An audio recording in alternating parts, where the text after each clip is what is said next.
Seward, Alaska is the 7th most lucrative fisheries port in the United States, processing around $50 million worth of fish each year, with much of the sport caught fish being processed at J-Dock, where a day's catch of halibut, salmon, or rockfish can be processed immediately. J-Dock's large volume vacuum packers stay busy throughout the spring and summer, handling boatload after boatload of what Alaska is famous for.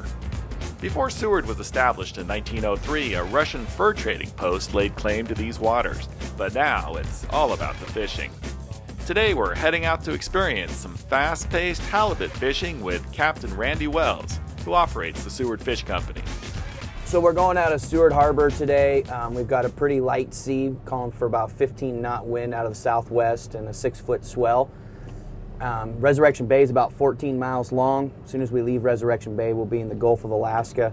We're going to head due east out to a big island out there called Montague Island. That's where the majority of halibut are caught. The run down Resurrection Bay out to the Gulf of Alaska is a journey through a kaleidoscope of mountain views typical of Alaska. And if you keep your eyes open, mountain goats are a common sight on the sheer cliffs overlooking the entrance to Resurrection Bay. Then it's out to the Gulf of Alaska to Montague Island, where the halibut live. Halibut, they don't want a muddy bottom. And the way the tide comes right here, this is the head of Prince William Sound, and so the way the tide turns in here, it pushes bait fish. And the halibut will sit right on the slope, and so they'll come up from 700 feet, and then they'll sit right on this slope. So if we can find a spot that's about, between 90 and 160 feet, we'll sit the boat and our bait right on the edge, and when the tide turns, it'll push that Procure scent trail right over, and they'll come up and they think they're ambushing the bait. What I do is when I get on top of the spot, I put my cursor right on the stern of my boat, and then I put the boat in neutral and I let it drift, and that's going to tell me which way the current's pointing. That's going to tell me, if I compare that with when the tide's going to turn, that tells me exactly where to position my boat. I've got about 9 holes right through here, and they're all tide and current dependent. Right now we've got about a mile-an-hour drift on the tide. You can see how the plateau comes up right here. From 700 feet was way down here, and then boom, it plateaus out. So I move my cursor right here. That gives me the exact coordinates. This is exactly where I want to drop my anchor. Okay. So if you can see here on the chart, we're currently sitting at about a 200, 180 spot right here.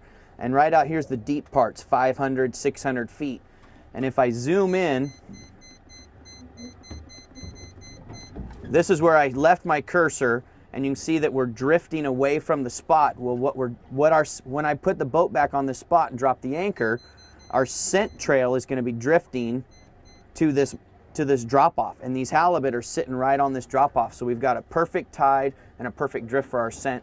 And anytime you're halibut fishing, not every hole produces fish every day because of that. You've got to have the right drift for your scent trail. So in here I've got salmon carcasses, which we're allowed to use in Alaska, any non-edible part of the fish. And we're using whole herring. This green right here is that new Procure chartreuse, which is the pollock and salmon egg oil. Plus I've got some squid oil. It's about a 2-hour boat ride out. I put my frozen herring in, frozen bait in, half fill the bucket with water, and then add my scents. And by the time I get out here, my meat's still firm, but it's absorbed all this glow scent. When you're halibut fishing, this glow scent it's key. You gotta have it.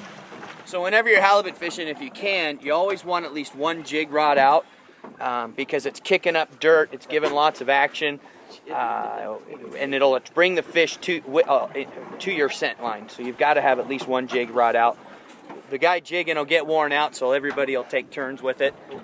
The jigs typically produce the biggest fish, but you'll also typically lose more fish on a jig because this is a straight J hook, and you're fishing from so deep. Whereas on a typical bait rig, you're fishing with a circle hook. When the fish gets it rolled into his mouth, it's real hard to lose. Whereas with a J hook, they come right off. So. And Randy, do you have any scent we're going to put on this? Yeah, we're going to be adding the Procure scent to that. This is some butt juice gel that I'm going to put on the jig, and this will stay on about 20 minutes putting out scent. You got one on the jig too? Oh, way to go, Dave! So we've got how many on right now? 3?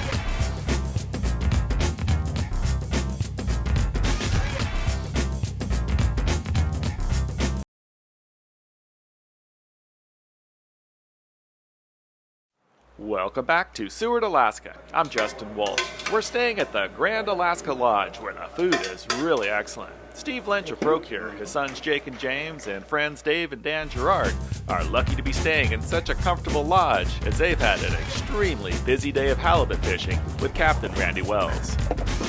Yeah, so that's a good solid 20. So in Southeast Alaska, you're allowed 1 halibut per person, but up here out of Seward, we're still allowed 2 halibut per person. This is a good eater. Opening the box.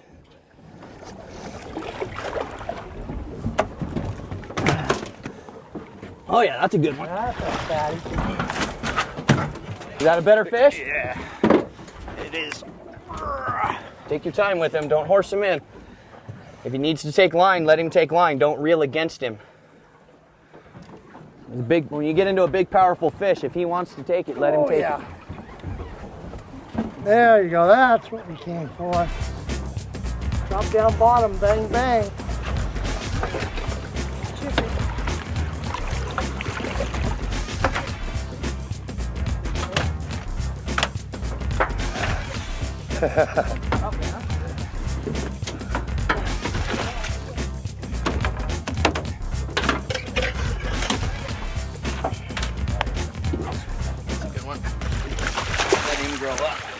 Before long, we've got enough halibut to fill our freezers, and these are the perfect size for eating, as these fillets will be tender and not too thick, just right for cooking. Back at the Grand Alaskan Lodge, Chef Jake Waterman showed me an easy way to make a halibut appetizer that you should really try. Oh, that's a good 30-pounder right there. All right, so you just went out and caught some nice fresh halibut here in Alaska, and I'm going to show you a way to prepare a nice little appetizer dish for before dinner. And so what we've got a little bit of halibut fillet that's been skinned. Take some just olive oil. We're going to run it right over the top of that. We'll take a little bit of seasoning, which has got ancho chilies, cayenne, paprika, Mexican oregano, thyme, and just liberally coat the fillets. And we're going to go from right here right into the oven, 350. And it's usually going to take about 10 minutes to 20 minutes depending on the thickness of the fillet. All right, so now that our halibut's done, we're going to go ahead and throw it in our KitchenAid mixer here, and we're going to continue to add the rest of our ingredients. Probably about 1.5 tablespoons of mayonnaise, the equivalent of sour cream, so just about 1.5 tablespoons. And these are green chilies, just get them out of a can. And I'm only going to put about 1 tablespoon of those guys in there. A little bit of Colby Jack cheese. And then we're going to set it on mix. And we're just going to mix it until it's mixed. You don't want to break up too much of the fillet. You still want it nice and kind of chunky. Make sure you scoop out all the good stuff there. Spread it around. And then we're going to coat with the additional Colby Jack cheese. Let's put it under the broiler for about 3 or 4 minutes. I've got my plate set up here with just some crackers. And we're going to go ahead and set it right in there. Got a little bit of chopped parsley just for garnish. And then at the very end, we're going to put a little bit of cracked pepper and a touch of salt. And that's it.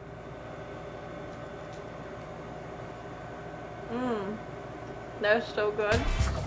That's a good one, but to handle all of this fish, you're going to need a bunch more recipes. Plus, we still need to stop on our way in to get our limits of Alaskan black rock fish.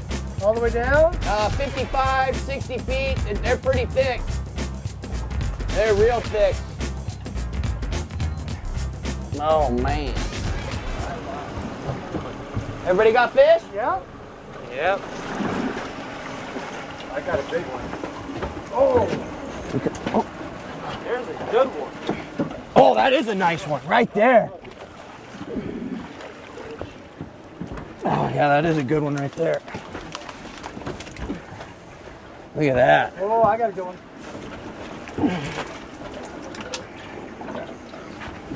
That's a big black sea bass right there. Good one. You got a lean caught, I bet? Oh, Dave's got a nice one too.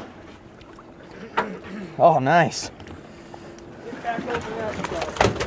Yeah, okay, those are fat right there. Opening the box.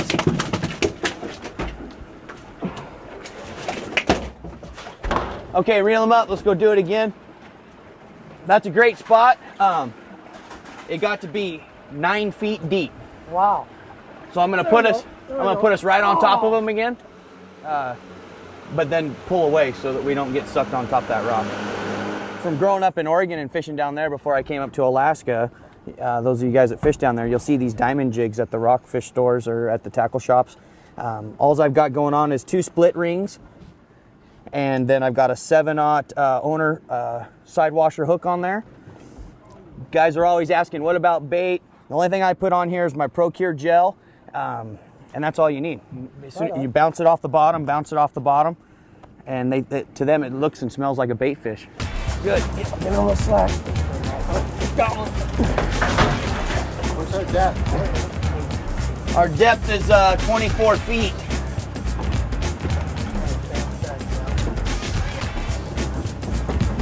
Open in the box. We got a double. Got a double? Woohoo!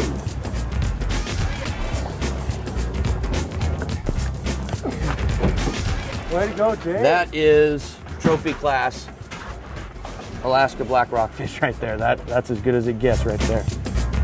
How much do you think that weighs? It's in the 6 and 7s right here. Wow. World record's only 7.5, so that's a nice fish.